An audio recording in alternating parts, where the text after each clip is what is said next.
2 minutes to deliver a brief introduction. During this time, candidates will introduce themselves, describe their qualifications, and outline their political platform. The question and rebuttal part of the debate consists of a series of questions that will be directed to individual candidates. In the first round, candidates will answer questions in alphabetical order by last name. The following rules will govern this segment. The moderator will ask one question to a selected candidate. The candidate will have 2 minutes to answer the question.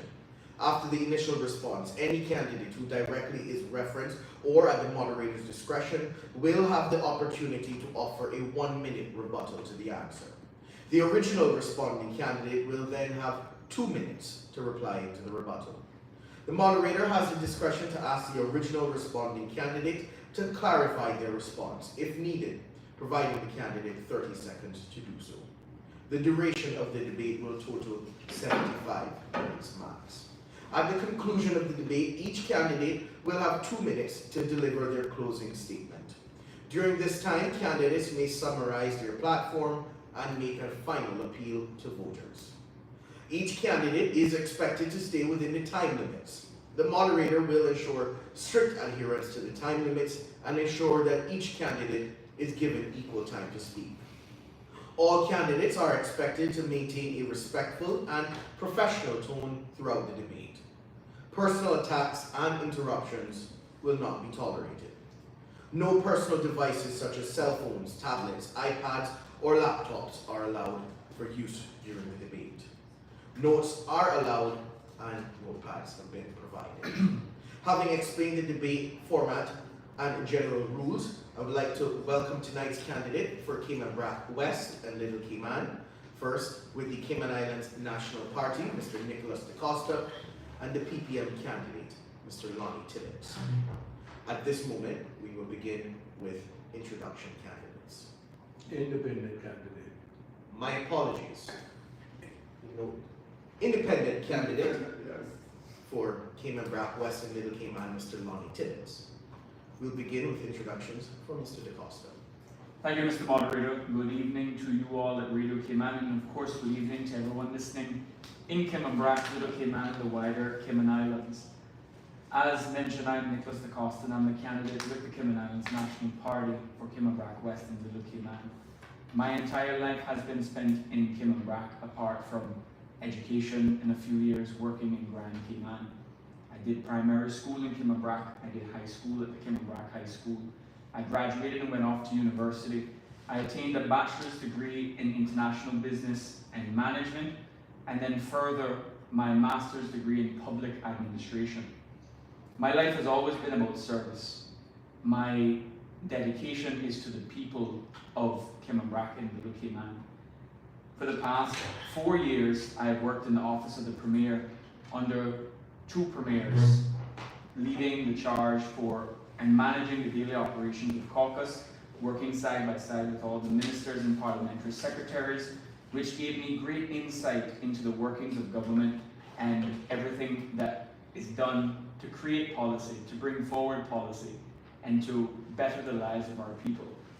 And I am definitely seeking that opportunity to serve the people of Cayman Brac and Little Cayman and all Caymanians in doing that, in creating better days for generations to come. Thank you. Thank you. Next, Mr. Lonny Tibbetts. Good evening. Thank you. My name is Lonny Tibbetts. I, like many other Brackers, moved to Grand Cayman in 1978 when I was a young boy, with my parents who saw other opportunities or greater opportunities. I resided in Grand Cayman for a number of years, but I always came home. Both grandparents, family, friends, always here. About 4 years ago, I returned home pretty much full time. Bought a house on the bluff, and over the years I've invested throughout this community. I've also worked at multiple positions within government, private sector, owned my own businesses. I bring a very unique perspective to this position. I have worked for myself, I've owned businesses, I've worked for private sector, I've worked for a regulatory authority. I have also worked for a CEO of a Cayman Islands government company. And having that vast experience combined with my academic background of a bachelor's degree in accounting, double master's, human resources and business administration, I bring a plethora of experience, knowledge, and know-how to this post. But most importantly, one of the things that I'm most proud of, I was also a marine engineer. I also own my own marine business, a skill that I learned from my father, a technical vocational skill that is for many times provided me opportunities, employment to myself, and made our community better. It is this gamut that I bring to this table, and I look forward to providing the same effort that I have done all my life to the citizens of Cayman Brac West and Little Cayman. Thank you. Thank you, Mr. Tibbetts. We're going to start with our first question. The first question is to Mr. DaCosta. What actions will you take to protect Little Cayman's pristine ecosystems from its marine life to its bird sanctuaries? Thank you for the question. The first step that we need to do is to look about a development plan for Little Cayman. We have heard chatter about Plan Cayman and updating the development plan for the country with the choice in the previous administration to begin with 7 Mile Beach because 7 Mile Beach is in dire straits. But that is a reactionary position. That was reacting to a problem. We need to be more proactive in our decisions before we lose it. As we've been discussing, our environment is precious, and once our environment is gone, it is gone. No longer for anyone to enjoy. So the first step that I would propose doing is to update and create a bespoke development plan for Little Cayman, taking into perspective the unique makeup, the natural landscape of Little Cayman, and to ensure that it is protected for all of our Caymanians living in Little Cayman, and for those that visit Little Cayman to enjoy for many, many years to come. Thank you. Mr. Tibbetts, do you wish to respond? Yes, thank you. It is without a question that a reef or environment is probably one of the #1 attractions to our entire country. We've seen what overdevelopment has done in Grand Cayman. We've seen our beach, 7 Mile Beach, destroyed, eroded by poorly planned, poorly thought out development. Little Cayman sits in it's almost its original pristine state that God gave it to us as, and blessed us with such a country, and such an island. I would certainly hope that we provide the current resources to both police the protection of the reef, maintain, mark, and identify all of our channels correctly, our marine parks correctly, and equally ensure that marine life is not taken by any and everyone. Visitors to our island, as well as expatriate workers to our island, should be prohibited expressly from taking marine life in any way, shape, or form from our natural resources. And in addition, the protection of the reef is also part of an external exposure in regards to oil tankers, oil spills. We certainly need boats, systems, and services in place to protect against that. Thank you, Mr. Tibbetts. Mr. DaCosta, you do have, as an original responder, you do have the right to reply. Yes, thank you. No, the reefs are definitely important, and that is where we lean on the expertise of, for example, the Little Cayman-based CCMI to lead research projects in how we can protect our reef that can be found nowhere else in the world. These problems that we are discussing, this one in particular, is something that has been chatted about for many years. We know that we need more enforcement of protecting our reefs. We know we need more bodies on the ground ensuring that the fish, reef fish, small fish aren't taken and nothing has been done about it. So we need to ensure that that is coming forward, as I said, because once those things are gone, we no longer have access to it. Thank you, Mr. DaCosta. Mr. Tibbetts, this next question is to you. How will your policies transform educational opportunities on Cayman Brac ensuring young people can thrive without leaving the island? Now, first of all, we have to look again. I think this is a low-hanging fruit for all of us in our country right now. A bona fide development plan that takes into account our current asset value or structure of our citizens academically. I would motion for a complete workforce study, not of our foreign nationals that are here, that's readily available, that's Control C on the keyboard at immigration, but something on our own citizens. What quantity of our citizens in this country have high school, associates, bachelor's, master's, PhD, certificates, etc. That gives us an asset value, a true, what you would consider a true perspective of our academic capacity and our ability then to meet jobs. The second thing that I would do is, if you're looking at any development in Cayman Brac, it's very easy to say, what are you going to build, what jobs are going to be created by this, and how do we start a program to start training our people to meet the needs of those jobs. So we don't, as we have done historically, migrate to Grand Cayman for greater opportunities. It's a very simple protocol when it comes to education. It's simply like a production line. You're producing something for someone else to use. In other words, we need to start with employers, see what the needs are here, and then see what people are willing, how do we train and get our students and our young people available and accessible to those jobs, and the work permit no longer becomes an issue. But we also have to manage it with what I consider a downward trend in remuneration, whereby we can obtain qualified people from foreign countries to work here for minimum wage, that if a Caymanian had the same skill, they would be at $50,000 to $60,000 a year. We have to examine that and say, what are you really when you come here? Thank you, Mr. Lonny. Mr. DaCosta, do you wish to respond? Yes, the issue is that for far too long we've been operating in silos where our government departments aren't connected. As Lonny mentioned, there is no foresight, there has been no foresight from our leadership in where our economy needs to go, where are we heading, how can we prepare our young people for those jobs that are coming up. And like I said, this has been festering and growing. The leadership has done nothing about it, and that is what we're here to change. In the National Party's manifesto, we are going to champion a national workforce development plan to ensure that we know the trajectory of our economy and jobs for Caymanians right here in Cayman Brac, and also grow our own teachers here on Cayman Brac with a pathway to that career. Thank you, Mr. DaCosta. Mr. Tibbetts, you do have a right of reply.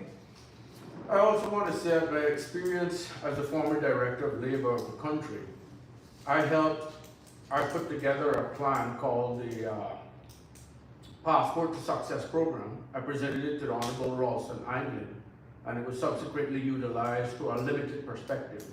The reality of that program is that it was an 8-stage program, well documented. What it did for the first time in any education program, it integrated the child into the academic perspective of what they wanted to be and what they needed to achieve that qualification, to achieve that career. For whatever reason, the first components of it were left out and the last 3 were utilized. That needs to be put in back in at 100%. And the technology that children use today is what's going to drive them to utilize the app, utilize the system, and recognize, if this is what I want to be, this is how I have to train. What they want to be and how they have to train comes from the employment, the workforce, from the employers, who need to feed back into the system what they have. That's a Control-C button at immigration. You can pull every person that's on a work permit in the country, their complete resume qualifications in 5 minutes, and you know the post that they're in. So the data is there. And as Nickolas alluded to, this is our problem. We've got all this information everywhere. It's siloed and no one's sharing it on an aggregate level for us to make a qualitative decision. Thank you, Mr. Tibbetts. Mr. DaCosta, the next question is for you. How will your leadership enhance community services and amenities for the close-knit population of Little Cayman? So Little Cayman is unique and it's close-knit, where you have 150 residents there. Some are part-time residents, some are Caymanians living there part of the year, some are full-time. In Little Cayman, we have 55 voters. Visiting Little Cayman and being amongst the people, you see that they're a resilient bunch where they create activities for themselves to enjoy, where they come together on a weeknight, on a Wednesday night or a Saturday night and shut down Blossom Village Road to play volleyball, they play football, they do quizzes. It is a family on that island. Having been in the Lions Club now for the past 11 years, I've seen what it takes to ensure that we work together for the greater good and taking care of each other. So Little Cayman already has a good system in place where they are creating those opportunities to operate as a family. So we need to provide the resources that they need. It could be as simple as a football goal for them to kick balls in. They aren't given what they are needed, and that's the problem with Little Cayman. In all respects, they have been forgotten about for decades, left to their own devices, whereas leaders on the outside have made decisions on their behalf and then said, go about and live your life. We are going to change that. Thank you, Mr. DaCosta. Mr. Tibbetts, do you wish to respond? Could you repeat the question, please? Sure. How will your policies, wrong question.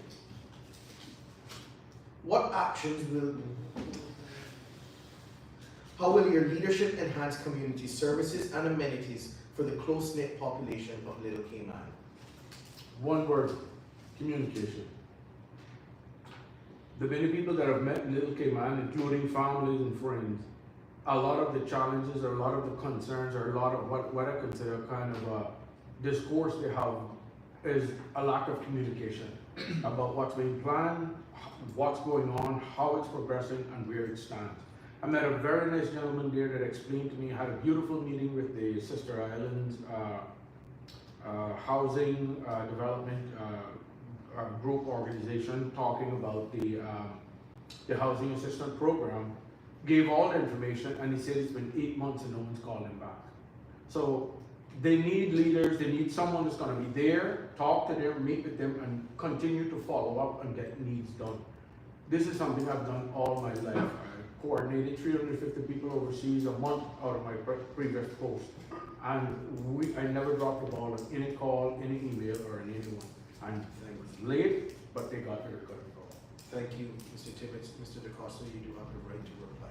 Yes, thank you. I think it would suffice it to say that based on everything that we've discussed with that with Little Cayman, and to go with the tagline of Mr. Tibbetts, Little Cayman definitely deserves better than what they've had. They need better than what they have had. I'll leave it there. Thank you, Mr. DaCosta. Mr. Tibbetts, the next question is for you, staying on the topic of Little Cayman. How will your policies strike the balance between boosting sustainable tourism and safeguarding Little Cayman's tranquil charm? Well, that's a tough task, but it can be done. We have to examine, first of all, it's almost back to Maslow's hierarchy of needs. We need to go back to what basic needs are for any country, any city, any town, and obviously any island. First being, we need transportation protocols in place, meaning what goes in and out of that island of aircraft. We need to examine the safety of that runway, the capacity of that runway, and obviously, a few people know this, the runway is actually coordinated and orchestrated by Cayman Airways. They're a national airline, they're not an airport authority. The airports authority has no say on that airstrip there. So having said that, those are some of the challenges that we have to look at to say we need to get this right. In addition, the aircraft that land on that is limited to 9 seaters. We're landing more than that on that airport because we're signing a document to contradict the requirements of the civil aviation on a field that is not safe.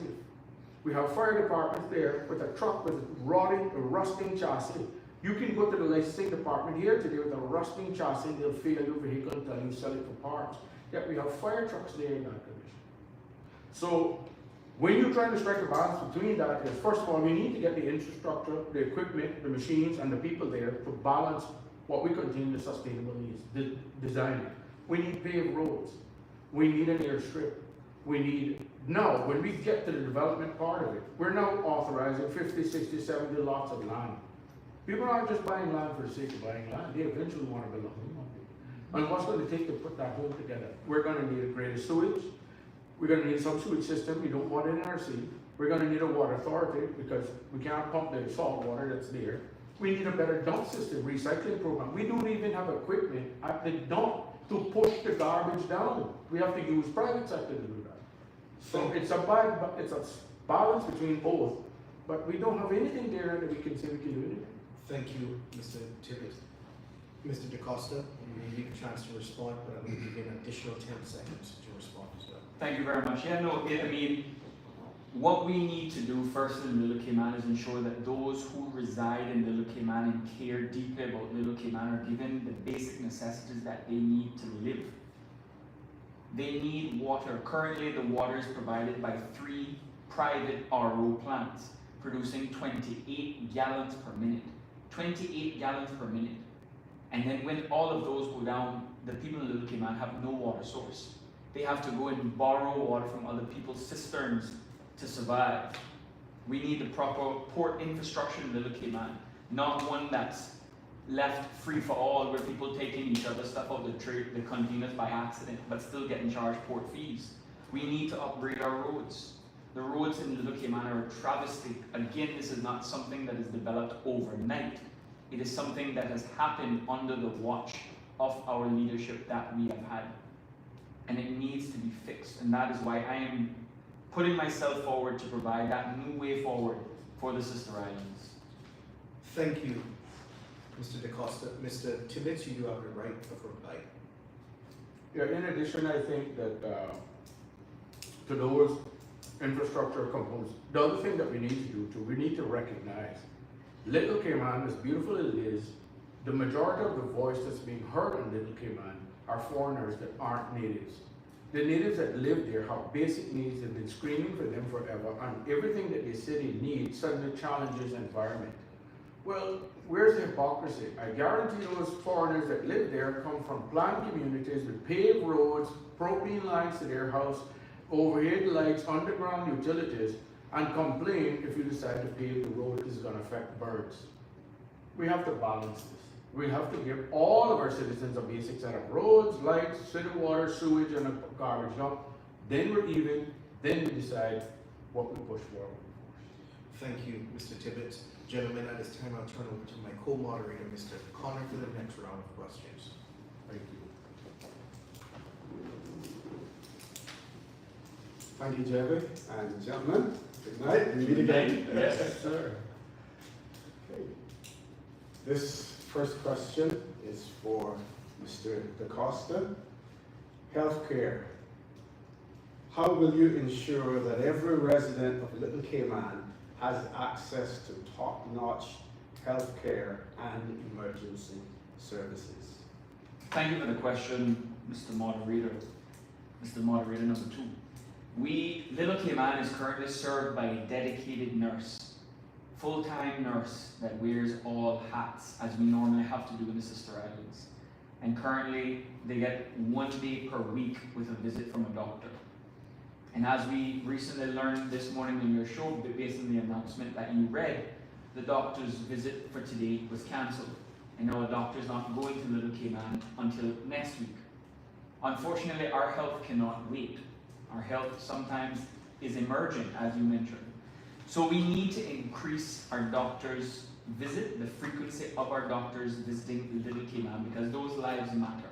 We need to ensure they are given the proper care and the proper service to live and lead healthy lifestyles. So I will ensure that the doctors are more frequent in Little Cayman than is currently being done. Mr. Tibbetts, response? Yes. There is limited health care in Little Cayman, and for what reason I'll never quite understand. I do believe a longer period, maybe 1 week at a time for a physician visit, but I also do know that telemedicine is available, and there is fiber on Little Cayman to a certain extent, or capacity for telemedicine portal. Simply puts the physician, the doctor, and the patient in the room, examine all the basic, the current condition of the person. The doctor can then prescribe, the doctor can make an appeal to say, look, this person needs to be moved, etc. But telemedicine can put some of the world's specialists on Little Cayman from anywhere in the world in 5 minutes. So we have to examine a telemedicine portal very quickly that will immediately relieve the physician from the actual person in place, and in the event of what we described today, or what happened today, you will have someone that can still call in and still deal with a member and go from there. Thank you very much, Mr. DaCosta. Well, wouldn't it be nice if telemedicine was reliable enough to be relied upon in Little Cayman? I'm sure that, I agree, telemedicine would be wonderful, but first we have to address the issue of our internet in Little Cayman. Unless we have a direct submarine cable in Little Cayman, providing more than the current 5 megabits per second download speed, telemedicine can't work.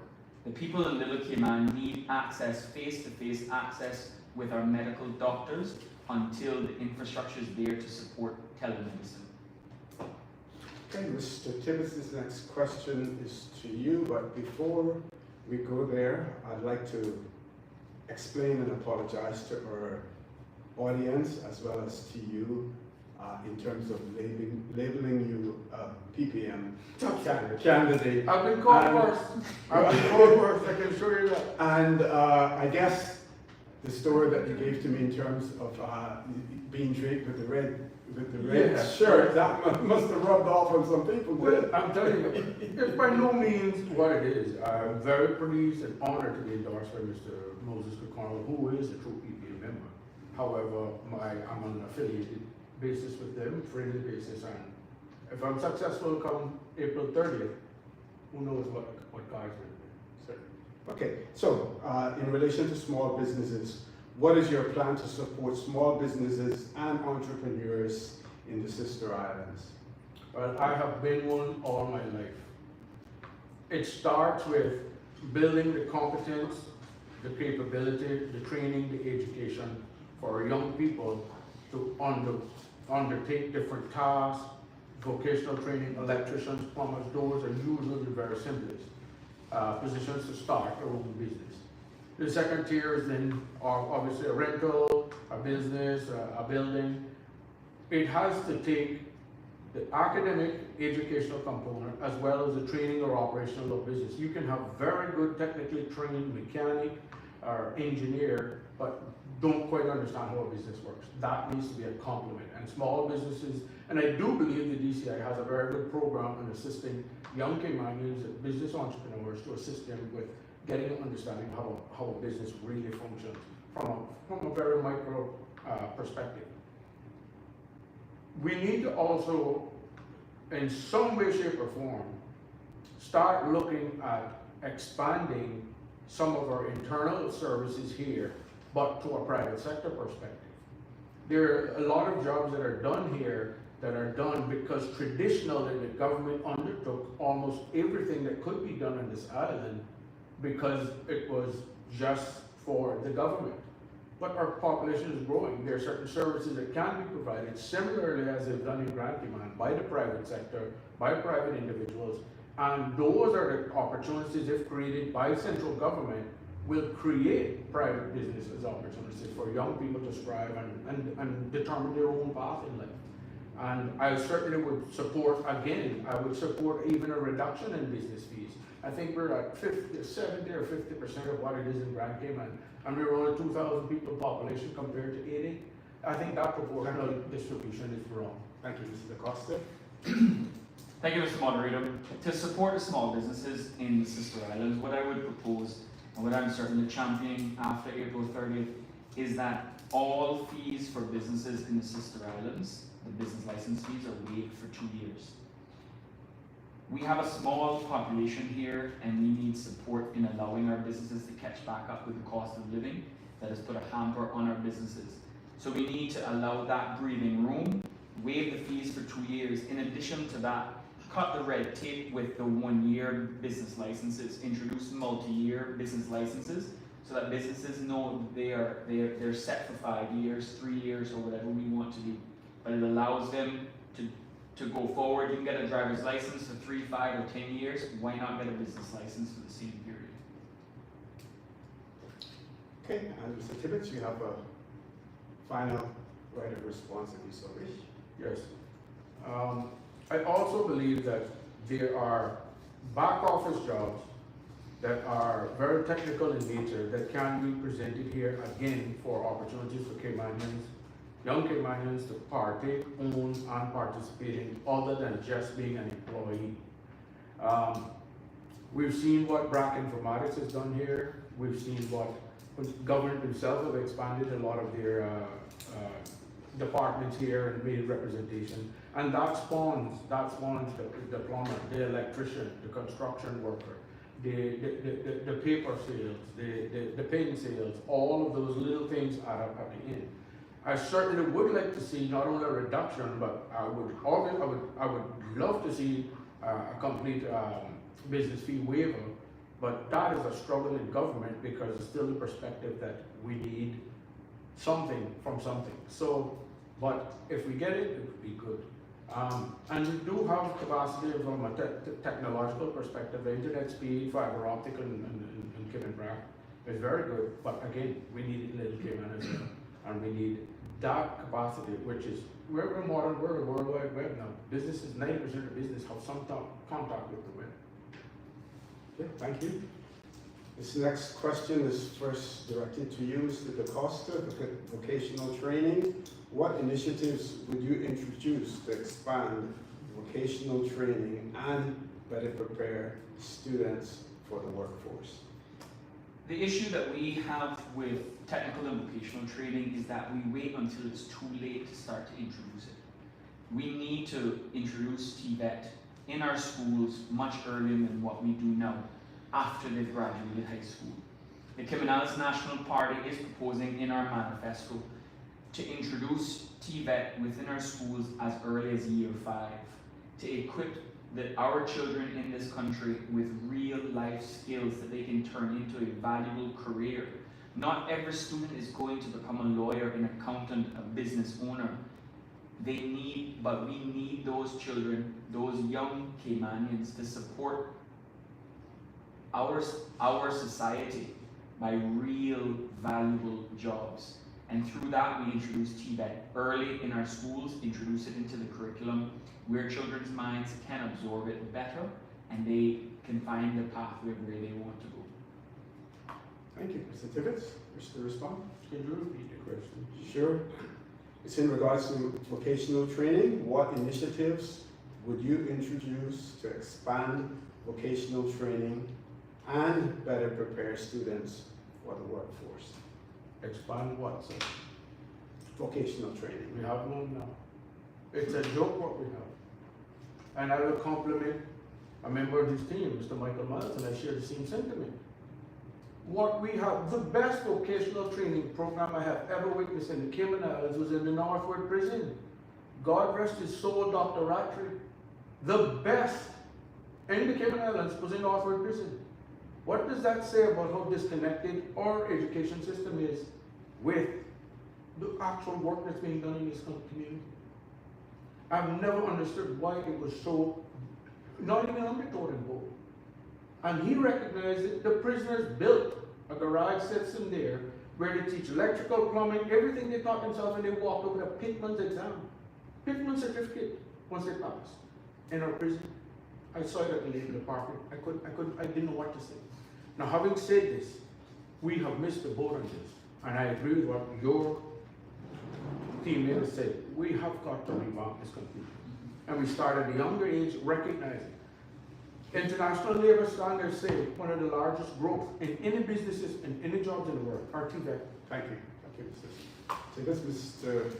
DaCosta, final right of response. I'm just really encouraged to hear Mr. Tibbetts speak about our education system needing revamping and introducing Tibbetts, and I'm sure his running mate, our current education minister, is grateful to have his support in ways that we can do that. Okay. Mr. Tibbetts, this next question comes to you first. How would you enhance disaster preparedness and resilience on the sister islands to protect communities and infrastructure? Thank you. Well, first of all, I think it was, I can't remember the exact year, but the world watched on Christmas Day when tsunami engulfed the entire coast of a nation. We subsequently seen it after in Japan. Now, having said that, we now recognize that we need a full system for tsunami warning. We also need to recognize that low-lying areas are more susceptible to flood. Hurricanes, we have a significant advantage with modern technology and satellites. We get a sufficient warning. But we want to ensure that we have the resources, we have the training, and everything we build, just like the new high school that our Honorable Premier is building, it's multi-purpose. So in the event we have to evacuate the retirement home or the hospital, we now have a greater facility that can accommodate those people, including the Aston Brothers Center, to help get our citizens in a safer place for both any threat of tsunami or any threat of hurricane or anything else. We even get earthquakes in the Cayman Islands now, which was very rare years ago. So the global warming issue is there, but the capacity to respond is all about training and equipment. Mr. DaCosta? Thank you for the opportunity. For disaster preparedness, something we've been talking about since the launch of it is to get our Coast Guard here. We have members of the regiment here in Cayman Brac on reserve, ready to go in the event of a disaster, but we have no boats. We have no Coast Guard here in the Sister Islands, and that's one thing we need to do. We also need to move all of our essential services to the bluff.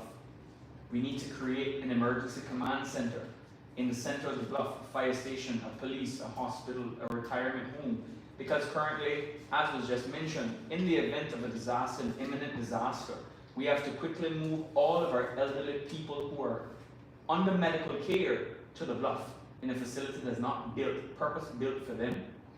In addition to that, any new facilities that are built in Cayman Brac, including the new high school, needs to be rated as a hurricane shelter. We need to ensure that's being done. Because if we fail to prepare, we prepare to fail. And that's it. Okay, right of response, final right of response? Yes, sir. I'd also like to add that we do have some of the finest men in our fire service. We just had a very good class of graduates and very pleased that they're all back here in the Brac and working. I would like to see a day where we can upskill those firemen, both for monetary reward and also for safety and responsiveness. Most of them are all EMT trained, but I would love to see a paramedic unit within the fire department in all of our islands. I'd like to see one on the bluff to mitigate response times, and certainly I'd like to see any and all of these raised to the level of the bluff, on top of the bluff, both the public works department, and we've certainly got a school we started. And in any event of emergency, I would like to see another fire department in the Spot Bay, State Bay area on the bluff for responses, quicker responses to State Bay as well.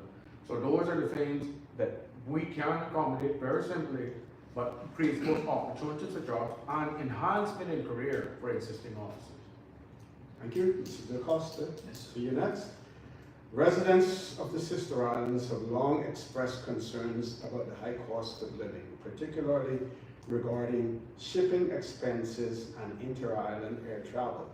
If elected, what specific measures would you implement to alleviate these financial burdens and improve access to essential goods and services? That's a long question. Yes. I If think I can repeat it if there are portions of it that you need. I think I scribbled enough to get it. If not, I know Mr. Tibbetts will fill in the gap. But our cost of living is definitely high in the Sister Islands because we pay double for everything to get it here. I used an example earlier where it's just unconscionable that the government would create regulations and increase fees in our Port Authority regulations. Example for something, it's a luxury item, it's a necessity still, but a car.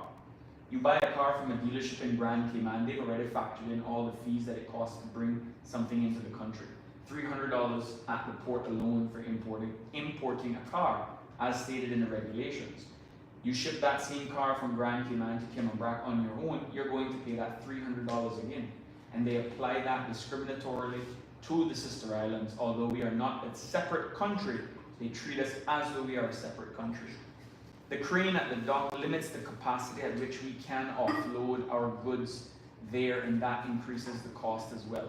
So we need to upgrade all of our infrastructure. These things have been festering and growing for years, and we cannot continue to recycle old leadership styles and just turning a blind eye to it. We need to address these immediately because our people are suffering. Our people are suffering because nothing is being done. The inter-island travel, Cayman Airways is often referred to as a tool to bring people to our visitors to our islands, to create competition and keep prices low, open new gateways. But then that same tool is used to hurt our people in the sister islands, where a family of 5 with 3 young children pay more than $500 to get to Grand Cayman, sometimes for essential services and medical appointments. We are treating our people unfair in the sister islands. Thank you. Thank you very much. Mr. Tibbetts, you Most definitely. Repeat that for me. Okay. Residents of the sister islands have long expressed concerns about the high cost of living, particularly regarding shipping expenses and inter-island air travel. If elected, what specific measures would you implement to alleviate these financial burdens and improve access to essential goods and services? Thank you. I think first of all, we have touched base on the port. I'm very pleased to say that I think I've made so much noise about it that the actual Port Authority board came, reviewed the crane, and we now have somewhat of a firm commitment that we should be receiving a new crane come December. Why that's so important? Its lifting capacity is pretty much, I estimate, to be double. So you can now load one container with double the weight and only pay one shipping charge. I would certainly like to see the port fees for anything shipped between the two islands waived. I think it's totally unnecessary because you're domestic between each other. I'd like to see the landing fees between Grand Cayman and Cayman Brac on each airfield ticket between here and Grand Cayman also waived. And the tax that we pay on these tickets between here and Grand Cayman should also be waived. Thank you. Thank you very much. We have time for more questions, Ms. Kathy? Oh, great. Oh, sorry, yeah. Thank you. Yes, No problem. Thank you very much. One more thing that we need to do is reduce our reliance on shipping goods in. We need to look about investing in innovative ways to alleviate what we ship into this country. We have a young Caymanian in Grand Cayman that started up Primitive Greens that can supply farmed goods and produce in containerized plants. We need to invest in vertical farming, hydroponics. That way our country has a sustainable way of providing food, the food security for our people. Little Cayman would do well with that because it's 7 weeks before they get a head of lettuce on the boat. By the time it reaches Little Cayman, Cayman Brac, maybe a little less. But we need to provide food right here at home for our people because there is many days that the barge does not come to the sister islands. And then when it comes by plane, it's even more expensive.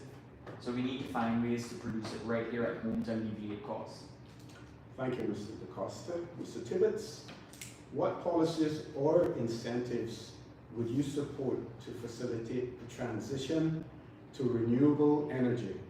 And how would you address the potential challenges in implementation? Well,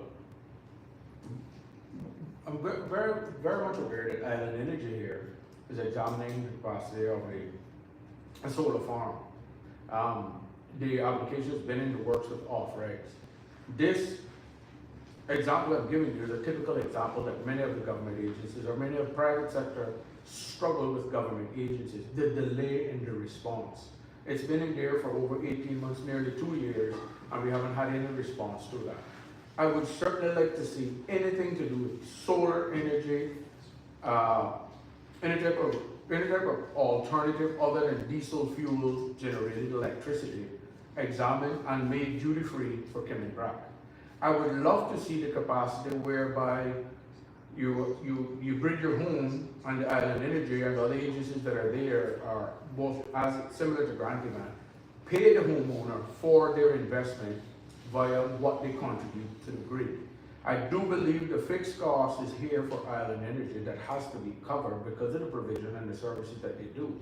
But I do believe we can meet in the middle and become self-sufficient in our own homes with the proper use of solar as a renewable energy source, as well as, listen, we can talk all we want. And the Brac, it is so much sunlight here, we get it in the night also.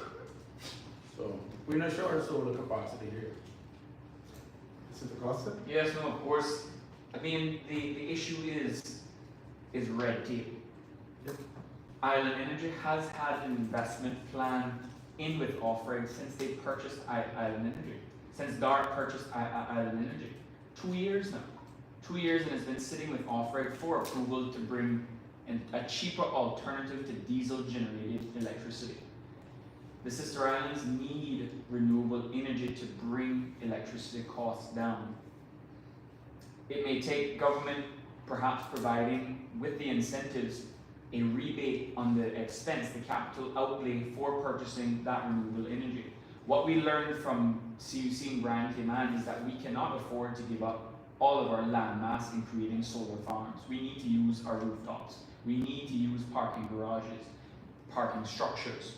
We need to be innovative in how we apply our solar energy panels. Cultural heritage while fostering community pride. I think first of all, listen, this is key important, the most important thing in any role that you play in life.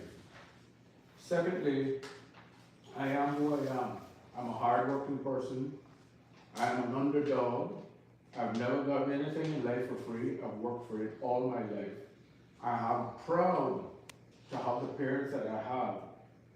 The rest of my father's passed on, that has taught me the value of hard work. And I see myself, so someone else that's coming through life and struggling, that has been here and done that, and born in a house with an outside toilet, to say you can achieve things if you put your mind to it. My culture, my heritage, that's in my blood. And it's very hard for me not to be a Braca, but more importantly, it's very hard for me not to help my fellow Bracas. And that's why I'm here. Thank you, Mr. Tibbetts. We're now reached the point of closing. I'm going to start in the reverse, so Mr. Tibbetts don't get too comfortable, because we're starting with you with your closing statement. Well, first of all, I'd like to thank Radio Cayman and my good friend, Mr. O.C., for both this morning and tonight. Also, I'd like to thank my counterpart for partaking, because some didn't know she was around you. And I'd also like to say to the listening audience that's out there, I'm very proud to be part of this candidacy. I'm proud to be part of what I consider a very good group of individuals that are vying for the post to represent these two islands. I've presented, it's there, what I've done, how I've done it, how hard I've worked to get what I've got. I'm also very proud that we're not in the mudslinging up here. There's some issues there, but I don't partake in that. We're all one, we're all Brackers, and we all have different perspectives on how to get things done, but at the end of the day, what we aim to do is to make Cayman Brac better. Brac deserves better is my website that I represent for both Cayman Brac West and Little Cayman. And it says it all right there. We've been too long neglected by central government. We've been the stepsister islands. We've been the what left recipients. I can assure you, come April 30th, you give me that opportunity to represent my constituencies. I will take the full set of tools to that area, and I will work hard night and day to make sure we get our fair share and we are put on a level playing field in all aspects of academics, opportunities, and a way forward. Thank you, Mr. Tibbetts. Mr. DaCosta. Thank you very much to you, Mr. Ebanks. Thank you very much to Mr. Con and all at Radio Cayman for facilitating the debate that we had tonight. And of course, to Mr. Tibbetts for participating with me. It's good to have a conversation with someone other than myself and about what needs to happen and how we're moving forward.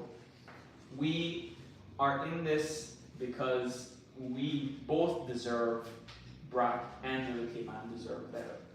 But not only do our sister islands and the country deserve better, they deserve the best. And that's why I am prepared to continue working for the sister islands and ensuring that we have a new pathway, a new way forward of bringing unity, prosperity, and hope to all of our people. Too many of our people are continuing to walk along on a daily basis saying they've lost hope.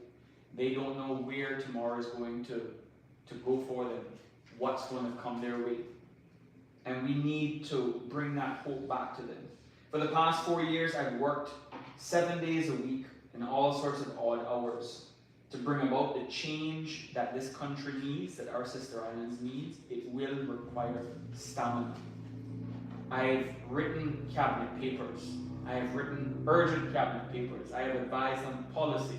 I know what we need to do on day one to bring our islands forward and lift our people up. And that is what I'm going to do. I have always been dedicated to the people of the sister islands, and of course all Caymanians in general. My community service track record is there for the people. My work for the people is always there. I offer not promises but principles. I offer integrity, and I ask that on April 30th you vote number 1 in Cayman Brac West and Little Cayman, Nickolas DaCosta. Thank you, Mr. DaCosta, and thank you to Mr. Tibbetts for joining us here tonight for our second debate for Cayman Brac. That ends tonight's debate for Radio Cayman. Thank you to our debate sponsors, Subway, Reflections, Enterprise Cayman, Young, UCCI, and Winner's Circle. Thank you as well to our listeners on the airwaves and streams, and to the candidates for their participation.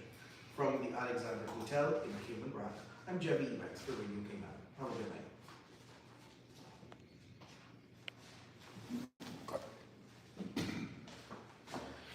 Was my hand Thank you, okay? gentlemen. Good job, good job. It will all mess up. Was it here?